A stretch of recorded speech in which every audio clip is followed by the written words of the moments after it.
Կենտրոնի եթերը շարունակում է անցուդարձը, միասին ամփոփենք օրվա կարևոր իրադարձությունները Հայաստանից ու աշխարհից։ Բարի երեկո։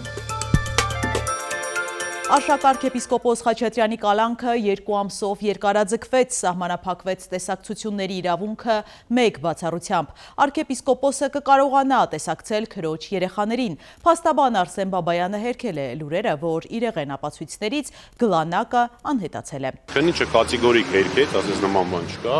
ոչ մի ապացույց չի կորել իրական վարույթից։ Ասում է թե այո, ասեցի կարող եմ հայտնել լրատվամիջոցները հարցնում են, ասեց այո, կարող եք, որտեղ խնդիր չի։ Չեք ուզում տեսնել իսկապես։ Հիմա այս փուլում չենք կարող։ Դա երբ որ ըստ էության քննության ժամանակն է, արդեն այդ ժամանակ կտեսնենք։ Այս փուլում չենք կարող։ Քարկվելու է։ Բնականաբար, իհարկե։ Բայց իրենց որոշումը ստանալուց է։ Հա, դեպքի ստանանք, որ իմանանք ինչ չեն գրել, որ իմանանք ինչը բողոքարկենք, էլի։ Առաջիկա 10 տարում ատոմակայանը կշարունակի միացված մնալ մեր էներգահամակարգին, ամփոփիչ ասուլիսում հայտարարել է տարածքային կառավարման և ենթակառուցվածքների նախարարը։ Դավիթ Խուդացյանը անհիմն է համարել մամուլի հրապարակումները, նշելով, որ կնքված պայմանագրեր կան, որոնք իրականացվում են։ Նրա խոսքով Հայաստանի հարևանների հետ էլեկտրահամակարգերի սինխրոն միացումը առաջնահերթություն է և դա հնարավոր է անել։ Մեր համար առաջնահերթություն է մեր 4 հարևանների հետ էլեկտրահամակարգերի սինխրոն միացումը, ինչը ոչ միայն կոմերցիոն նշանակություն ունի, այսինքն ներմուծել արտահանելու տեսանկյունից, այլև գաղտնիք չի, մասնագետները կհաստատեն, ինքը կայունություն է հաղորդում էներգահամակարգին, այնպես ինչպես այս պահին Հայաստանի էներգահամակարգը կայունություն է հաղորդում Վրաստանի էներգահամակարգին եւ հակառակը, ինչպես նաեւ Հայաստանի էներգետիկ համակարգը կայունություն է հաղորդում Իրանի Իսլամական Հանրապետության էներգահամակարգին եւ հակառակը։ Մենք արդեն ասացի, որ նախորդ տարվա տեխնիկապես հնարավոր է 4 հարևանների հետ դա կատարել, այսինքն տեխնիկական խոչընդոտ որպես այդպեսին չկա։ Մնացած մասով հույս ունեմ զարգացումներ կլինեն եւ մենք պատրաստ ենք այդ զարգացումներին, իսկ մտահոգություն չունենք Իրանի Իսլամական Հանրապետության հետ կապված, ավելին էներգետիկ ոլորտում ունենք հրաշալի համագործակցություն, նախորդ տարվա ընթացքում ամբողջ 12 ամսվա ընթացքում մենք կայուն էլեկտրաէներգիա ենք մատակարարել Իրան եւ այնտեղից ստացել ենք գազ։ Դավիթ Խուդացյանը ևս ներկա է գտնվել Վարչաբենդի միջոցառմանը, լավ ժամանակ է անցկացրել, բայց չի նվագել, քանի որ այս հարցում անտաղանդ է։ Ցավոք սրտի երաժշտական գործիքներին տիրապետելու մասով ես անտաղանդ եմ, սա որպես բացասական կողմ եմ նշում, եւ հետեւաբար ես ավելի կփչացնեմ Վարչաբենդը եւ չեմ ուզում այդպիսի ցանկություն չունեմ։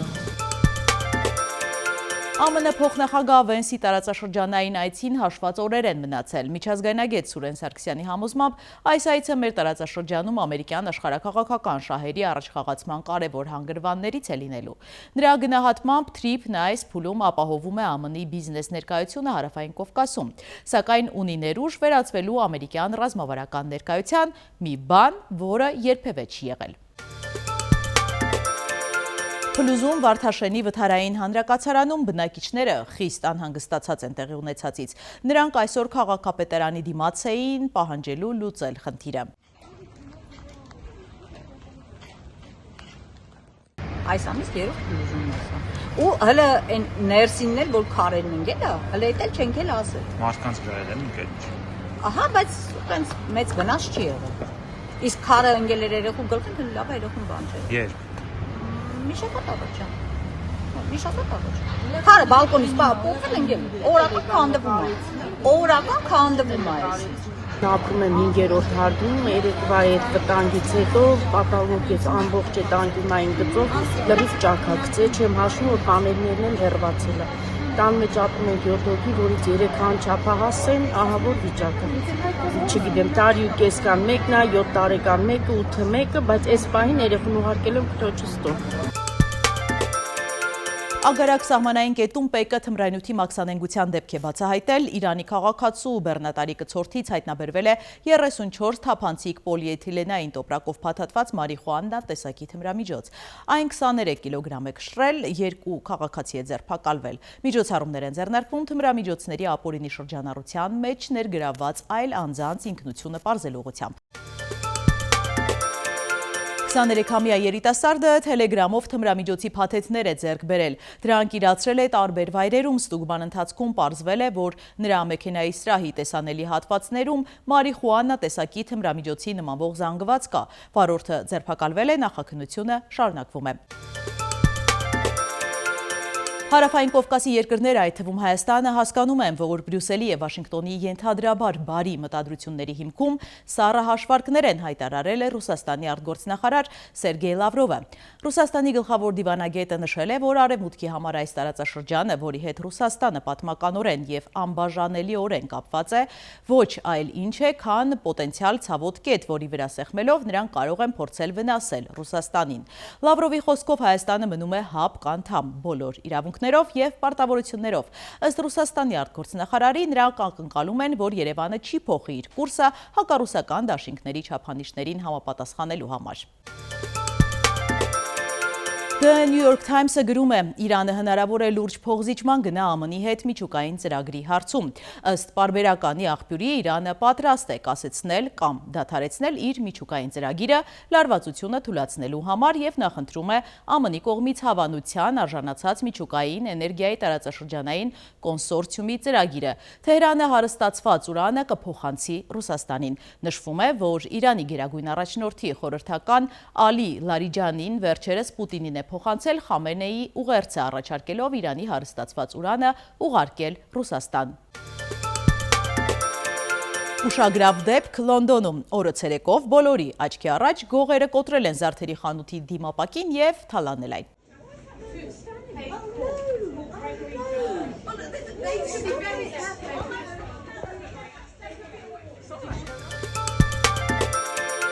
Խոշոր հրդեհ է բռնկվել Թեհրանի Ջանաթ Աբադ շուկայում, ահա կադրերը։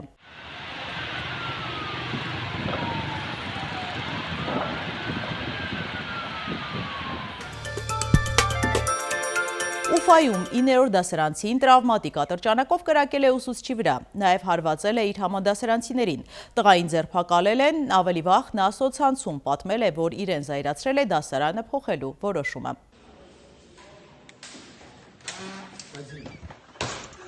Он мне сказал, уходи, направил мне пистолет.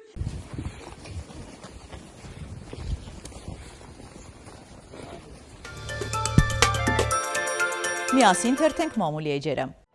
Հրապարակը գրում է. Մայր աթոռում մի քանի օր է քննարկումներ են ընթանում ինչպես անել, որ փետրվարի 16-ից 19 Ավստրիայում նշանակված եպիսկոպոսատ ժողովը չխափանվի, ինչին ձգտում է Նիկոլ Փաշինյանը իր ողջ ուժով և 10 տիրադավներով։ Նախորդին հայտնի դարձավ, որ մեղադրյալի կարգավիճակում են հայտնվել Մայր աթոռի 6 եպիսկոպոս և 1 քահանա։ Եպիսկոպոսները մեղադրվում են դատական ակտի կատարմանը խոչընդոտելու համար, իսկ դատական ակտը վերաբերում է կարգալույց հռչակված Գևորգ եպիսկոպոս Սարոյանին Մասյաց հոտնի թեմի նախկին առաջնորդին վերականգնելուն, որը հունվարի 27-ին կարգալույց հռչակվեց վեհափառի տնօրինությամբ։ Նրանց նկատմամբ խափանման միջոց է ընտրվել բացակայելու արգելքը։ Հոգևոր թեմը մանրամասներ չի հայտնում ժողովի կայանալ-չկայանալու մասին, քանի որ տեղեկություններ կան, որ ԱԱԾ-ն շարունակում է բիրտ ճնշումները, ընդհուպ վեհափառին կալանավորելու սպառնալիք մեսիջներ են փոխանցում Մայր աթոռին։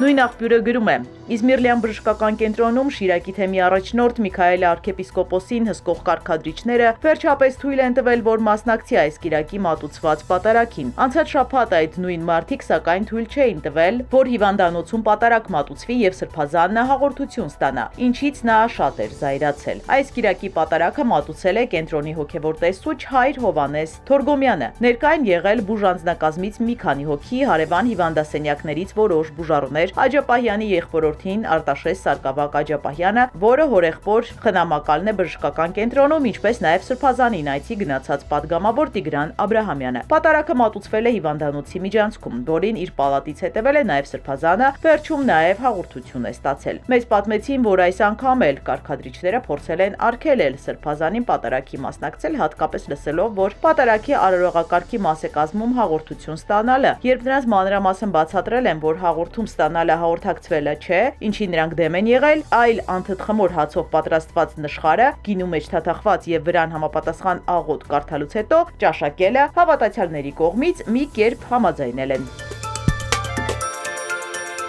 Հրապարակը գրում է. Վարչաբենդի դիսկոտեկի ժամանակ շատերի զարմանքն է հարուցել տարեց падգամավորների ներկայության փաստը։ Հրապարակված կադրերից երևում է, որ դիսկոտեկին մասնակցում են 70-ին մոտ Գագիկ Մելքոնյանը, Մարինա Ղազարյանը եւ այլք։ ՔՊ խմբակցության մեր աղբյուրներից տեղեկացանք, որ падգամավորներին հրահանգել են պարտադիր մասնակցել, գլխաքանակ ապահովել։ Բանն այն է, որ չնայած Նիկոլ Փաշինյանը հայտարարեց, թե ավելի վաղ են դադարեցրել գրանցումները, քանի որ սպասվածից շատ մարդ է գրանցվել, իրականությունը բոլորովին այլ է եղել։ Միայն մի որոշ խմբի են թույլ տվել, որ գրանցվելու ընթացակարգով մասնակցի դիսկոտեկին։ Մեծ մասին իրենք են հրավիրել, դրանք կամ ԿՊԱ-ական էին, կամ ԿՊ-ի աջակիցներ։ Իսկ երբ ուշացումով հասկացել են, որ մասով կանքի չէ, կարգադրել են, որ падգամավորները մասնակցեն։ Չնայած ոչ բոլոր падգամավորներն են մասնակցել։ Ի դեպ, մեզ պատմեցին, որ այդ դահլիճում սովորաբար 200 հոգանոց միջոցառումներ են կազմակերպվել, բայց սեղանաթոռները հանած 400-500 մարդ կարող էին տեղավորել։